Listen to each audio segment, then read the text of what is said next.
Hi, I'm excuse me. Hi, I'm Chuck Gilmore with Power to Sing Live, and this is Power to Sing Live number 24. And the our subject today is on vibrato. So I welcome you. I'm looking forward to talking about vibrato today. I would like to invite anyone who is in the chat room today or is watching this live to be sure and let me know that you can see me and you can hear me okay. So the title of this uh, Power to Sing live broadcast is, let me just see here. Okay, everything's going all right. The title of this broadcast is Vibrato. Are you born with it or can you develop it? And I would like to discuss this from the standpoint of a comment that was made by one of my, I don't know if it's a subscriber or just someone who was watching the video on vibrato and made a comment on it.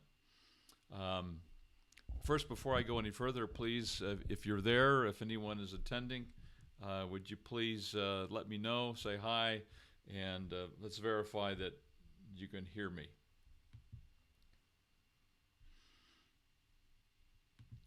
And I'm going to double check here to make sure that everything's fine. Thanks, Raphael. I appreciate that. Okay. Now, here's the comment from this person. I don't know whether he's a subscriber or not. This is my microphone there. Move it out of the way a little bit. He says, in my humble opinion, someone has it wrong. Understanding the mechanics of the larynx is very important regarding why one has or does not have a vibrato. He goes on to say, an oscillating larynx is the prime cause of a vibrato, which I disagree with.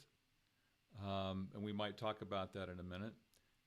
If your larynx does not oscillate naturally, it is highly unlikely you will ever develop a vibrato. Again, I disagree with this. Not everyone has a vibrato. I do agree with that. The vibrato is often mistaken for a tremolo. We'll talk about that. I do not believe that vibrato is a change in pitch, rather a wobble in the larynx. I can see where he's coming from, but fundamentally, I do believe it is an oscillate, or there is an alteration. Let me see, how should I say this? That there is a change of pitches. One is born with a vibrato, he indicates, which I disagree with.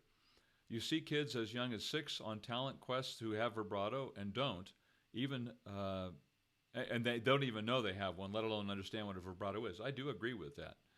There are gifted singers out there who can do it from birth, it seems. He said his mother had a vibrato, whereas my dad did not. I take after my dad, therefore I was not gifted with a vibrato. I understand what he's saying. I didn't have vibrato for 43 years. But I don't think that you inherit it necessarily. Yes, that's right, it's a gift, he says. And my take on vibrato is that it is actually a flaw in the vocal cords, which causes instability in the larynx. About half the population of this have this gift, and those who don't, and those who have it don't realize just what a gift it is. Now, again, I'm pretty much disagreeing with almost everything that's being said here, or have a different point of view. I had a beautiful boy soprano from a very young age. When my voice changed at the age of 14, I became a tenor, and despite years of singing lessons, I never attained a vibrato. As a result, my voice amounted to nothing. From the videos I've watched on the vibrato, the tutors already have a vibrato, and they are totally unaware of half of us who don't have one. Now, this is where I can categorically state that for 43 years, I did not have vibrato. And I'm going to go more detail into that. and now I do. So I understand what it's like not to have vibrato. Um, and so let's see. I don't believe. Let me see. The videos I've watched on the vibrato, they already have, and I don't believe they developed the vibrato during their singing career. I did, and they refined what they already had, not me. Glad to be proven wrong. Listen to this girl, and he gives a YouTube link. I guess someone who was very young who had vibrato, and the buddy taught her. One can, and then he says in caps, one can learn to control a vibrato, but one cannot make a vibrato. I think I'm gonna try and help everybody understand that that's not true. If by some miracle over time you've managed to acquire vibrato, go buy a lottery ticket because you are sure to win. Well, okay, so I'm not sure he really watched my video, because I thought I addressed these things, but let me talk about some of these things. I did not have vibrato, and my friends, when I was a teenager, I was taking voice lessons from a lady who had her master's degree in vocal performance and had an album out, and she was a really great opera singer, and so I had full faith and confidence in everything she said to me. She said, if you're not born with it, you don't have it. That is vibrato. If you're not born with that vibrato, you don't have it. And so all of my life, I thought that the reason why I didn't have vibrato was because I wasn't born with it. Now, that's from age, I think I started studying with her when I was 15 or 16 years old. Took us several years during my high school years, at least my junior and senior year in high school. And then I went away to college. No one addressed my lack of vibrato at the university.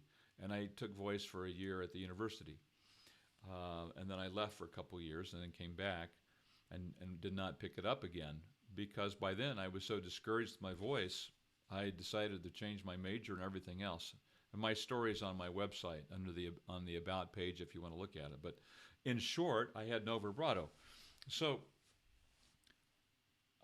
what changed all of that is I attended one of Seth Riggs's workshops here in my state of Utah, and began studying with one of his teachers. And she said, "Oh, yeah, everybody has vibrato. You can develop vibrato," which was news to me. Again, now I'm 43 years old, and sure enough, within, I don't know, a period of a few weeks, maybe 6 weeks or something like that, I had vibrato, which really, I mean, sincerely seemed miraculous to me. All of my life I'd been told, I'd believed that it wasn't possible, and then in 6 weeks I'm singing with vibrato. So, in case you have any question about what vibrato is, and some people aren't quite sure, if I said straight tone then if I go vibrato you hear that little wave in my voice. Well, that's vibrato, and I couldn't do that 20 years ago. But I learned how to do it. So I want you to know, please, if you're joining us and you've never watched one of the videos that I've produced, and there's a lot of them, and there's two specifically on vibrato, episode 60 and episode 59 and episode 60. If you've not watched those, please understand that if you don't have vibrato, that doesn't mean you can't have vibrato. You don't need to be born with the ability to do it. You can learn. What is vibrato? Now, I brought this book here. It's called Singing for the Stars, written by Seth Riggs. And I like it because he's very succinct and to the point. Here's the definition he gives of vibrato: a slight but regular fluctuation in your tone caused by the normal relaxation and contraction of the vocal muscles. the relaxation and contraction of the vocal muscles as they are activated by alternating nerve impulses. This gives energy to the tone during the vibration process. Then he goes on to say what it is not. Vibrato is not the same thing as a tremolo or a wobble, which are caused by the instability of one's outer muscles when trying to use those muscles to control the tone. In other words, if I said, let me see if I can produce a wobble, for example. You can hear it starts to dip below the pitch, and so it doesn't tune in to the pitch. It drops the pitch, and then if I go a little higher with it,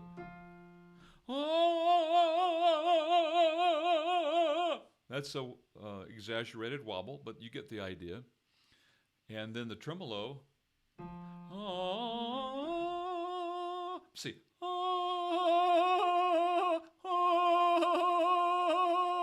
it's hard for me to do that one, but it's so fast that it sounds like a little lamb can sound like it.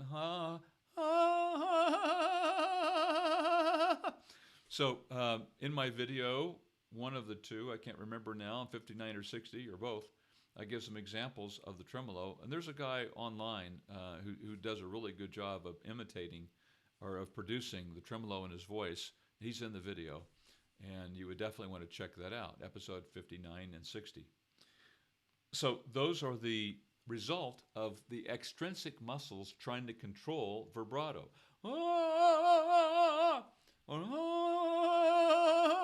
So what we want to focus in on is the internal vocal folds themselves. This is where the action is. And I believe the reason why I did not have vibrato was because I pretty much just pulled my chest voice up too high, and I squeezed too much. I was putting too much tension into my voice. And so my voice was out of balance. Now, when my students come to me who don't have vibrato, never been able to have vibrato, it's pretty much universal that there's some element of their voice that's out of balance. Maybe they're over-singing, singing too loud. Maybe they're singing too soft. Maybe there's too much air escaping, so it sounds breathy. Maybe the vocal cords are over-tightened, or maybe the vocal cords are exceptionally loose, not coming together adequately. Perhaps because I'm pulling chest, I just break into falsetto. So all of these different issues can affect one's ability to have vibrato. So how do we learn vibrato? Again, I'll refer you to episode 59 and 60, but in one of those, I think it's episode 60, I give about 5 different ways to develop vibrato. And I'll just share one with you right now. But first of all, before I do, I want you to see a video that this is my family. This is my daughter, Rebecca. And we were at Seth Riggs' studio. This is back in the summer of 1970, summer of 79, around June of 79. And you can see me in the background. I've got hair. But let me see if I can't bring this up, and I'm going to turn it on. The reason why I want to show you is because he's got this medical device. Well, it was an exercise device that you put around your stomach, and you turn it on, and it would shake it. And it was thought at the time was an old device. It was thought at the time that would reduce the fat, in the stomach and so forth, and probably other things. I don't know. They probably thought it was good for a lot of different things. But what he used it for was developing vibrato. You can see this in the video, but I'm just going to show it to you really quickly because my daughter is one who was not born with vibrato, born with it, couldn't do it, And here Seth Riggs is using a mechanism to start this in her voice and get it going, and it worked. I'm not going to take time to show you the whole thing, but I just want you to see what it looks like here, because it's just so much fun. Now I'm gonna. Here we go. All right. Now we're going to start it, and let's see what.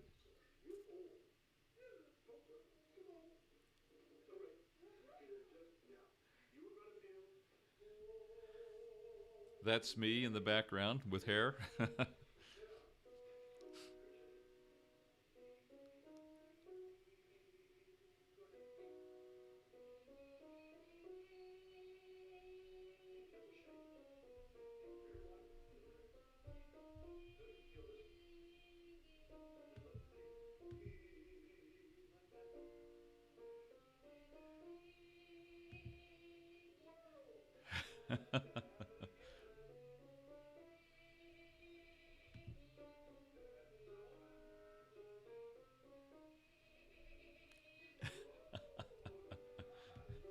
Okay, you get the idea. It's really fun. Let me turn this down now. I'm sorry. You probably maybe got a double loop on that, because I had the volume up here in my studio as well as online. So I'm sorry if the sound wasn't great, but anyway, it was so fun for us to see her learn how to get vibrato, and that was the beginning. She's singing still, and she has a wonderful vibrato.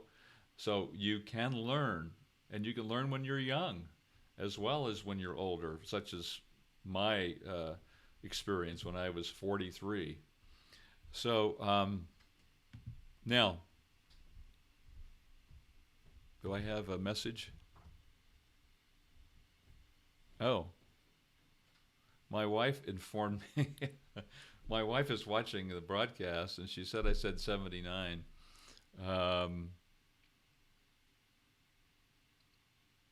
I'm sorry. The date of that video was 1997. 1997. So, all right. So if I'm going to develop vibrato, I can do something. I'm not going to give them all to you right now. You can go to episode 60 and watch, and there's some really good ones. But it could be something as simple as what you saw there on the video at Seth Riggs' studio, where he was just getting her to shake a little bit, and it started to create that feeling in her voice. And there are nerve impulses, of course, in the vocal folds, and they can begin to sense and feel that vibration, or that oscillation, and begin to mimic that. And that's pretty much what happened there. She started to feel that and began to be able to reproduce that without the use of the shaking. So a simple way of doing that in my studio, I don't have one of those machines. I could say, she.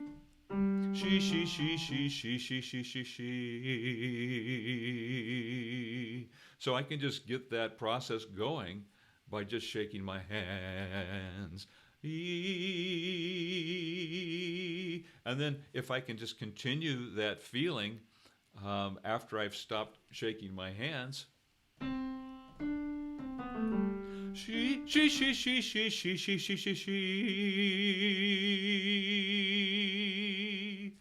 Something that simple can get the process going. Again, I invite you to go to episode 60 on my at powertosing.com. Go to the Knowledge Center and look up. You just what I would do, be faster, is just go to the Knowledge Center on the website, and there's a category drop down on the right-hand column, and look for vibrato, and it will take you to episode 59 and 60. So it's possible to develop, and it changes everything. I will say that you may have to actually take control of it. And I used to think it wasn't right. As a person that didn't have vibrato, I thought that it was supposed to start spontaneously. So I thought it was just supposed to,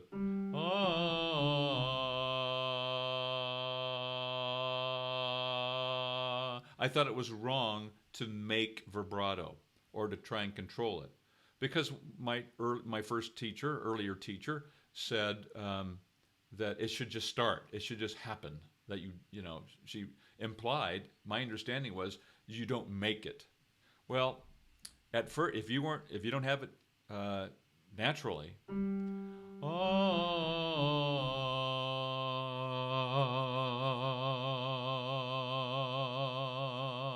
that's one way to do it. Eventually, and I think there's an element of control all the time. You've heard people sing where they'll sing, straight tone, they'll hold a straight tone and then they'll go into the vibrato. They're holding that tone. They're not allowing the vibrato to start, and then they start it. So there's an element of control with this. But the way we maintain our vibrato, the way we continue to develop and build it, is by keeping the voice healthy, by getting the voice in balance, so that there's a balance between the air and the vocal cords, of being able to get into through our bridge into our head voice without pulling or cracking or breaking or flipping.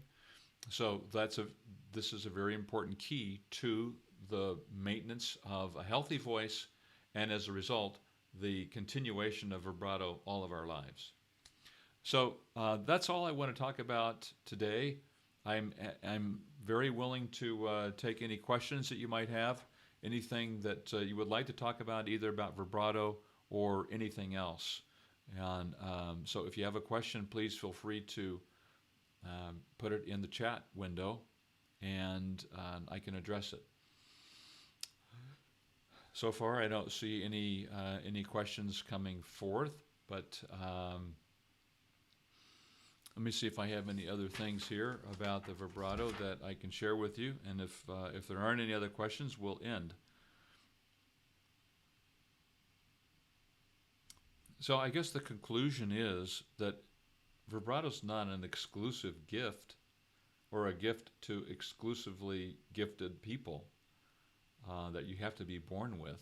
It's something that you can develop, and that you can get, and it can really be exciting. In some cases, students get it really easy. In other cases, they have to really want it, and it can take weeks or months. And I've had both students, I've had both kinds who just suddenly are able to get it after a few exercises like this, like I just gave you. And there are others that it takes more. It takes different ones. It takes in a longer period of time, and your motivation can run out. Those students who are motivated and want it, they get it. Okay, well, that's it for me today. I hope this has been helpful to you.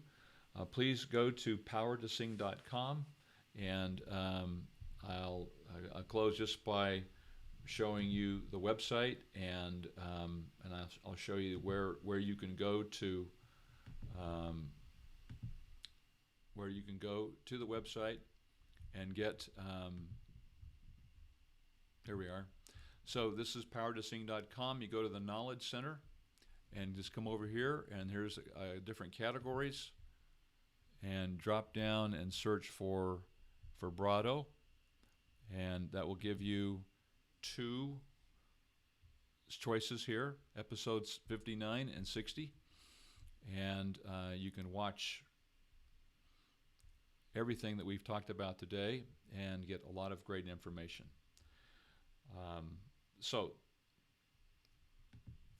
let me double check and make sure there are no more questions. And if there are no more questions, there is a question. Is it really that important to have vibrato? That's from Raphael. Raphael, it's only important from the standpoint, well, I think it's important from the standpoint of vocal, of not being limited. In other words, if I choose not to use vibrato, that's a choice. But if I can't do vibrato, that's a limitation. And so I think you should be able to do vibrato. So that way, if you ever want it, you've got it. But the other element of it is it is good for the voice. It's not good for the voice to always have this tension where the vocal cords are constantly being tensed, and there's not an opportunity for them to find a balance and to have the coordination to do the vibrato. Generally indicates that there's that the singer's over singing or is unbalanced in some way. So it's a healthy thing for the voice as well. And one of the key indicators that the voice is out of balance is if the vibrato goes, or if the vibrato goes to a wobble or to a tremolo. We know there's some troubles going on here. So there's a number of reasons why it's pretty great to have. And that's fine if you're satisfied. But for me personally, I wasn't satisfied because I always felt that I was limited. And there are times when I sing that I might choose to do a straight tone with no vibrato. That's my choice. Or I can choose to use vibrato. That's the power of it. And so I have maybe more choices because I can do vibrato now. And then I can also check the health of my voice. For example, if I were in my vocal bridge, here's the E, the C, and the D, or the C, the F, sorry, E, F, F sharp above middle C.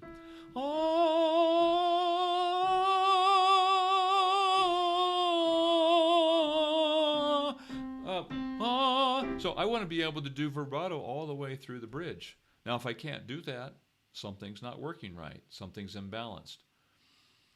How can you strengthen vibrato? Sabrina asks. Interestingly enough, I think you strengthen vibrato by, first of all, getting the voice healthy and in balance. That means that I'm able to bridge from chest through the middle of my voice up into my head voice without disconnecting, without pulling the chest voice, without going exceptionally breathy.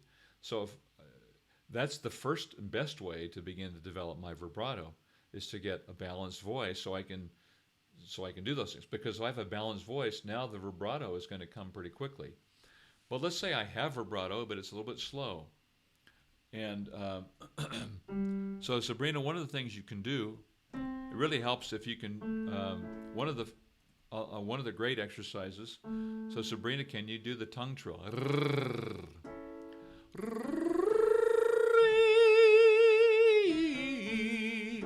So I can strengthen it. I can speed it up if it's a little bit slow, and by using that exercise. Or I could do it on O.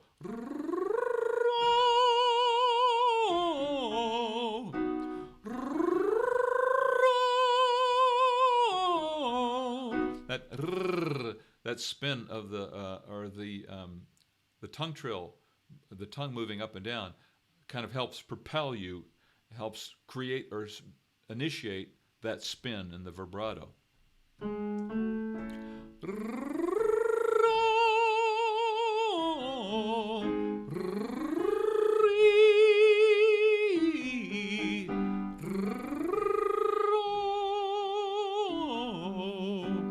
So that's a great exercise. Another good exercise, kind of similar. She.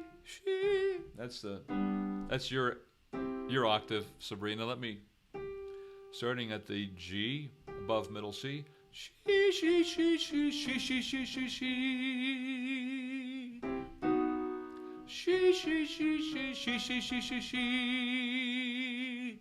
Another good exercise is she. Well, just, yeah, she.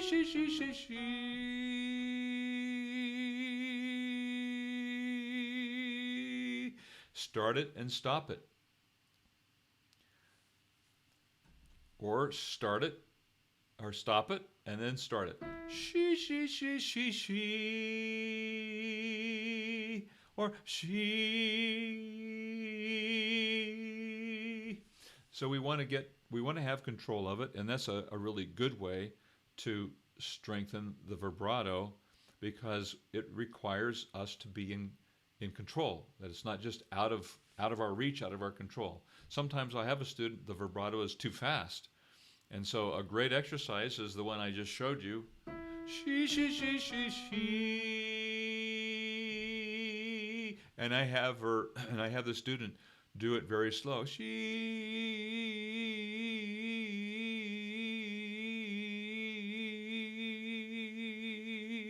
And then I have him gradually speed it up. That's a great exercise. Take it down to a very slow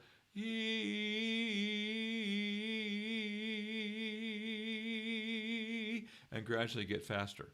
It's a great exercise for strengthening it. Any other questions? Okay, thanks for joining me. This is Chuck Gilmore with Power to Sing Live number 24, all about vibrato. Please visit my website, powertosing.com, and be sure and subscribe. Become a subscriber of my website as well as my YouTube channel, Power to Sing. I really appreciate it. Appreciate your support. Thanks for joining me today. All the best to you, and good luck with your vibrato.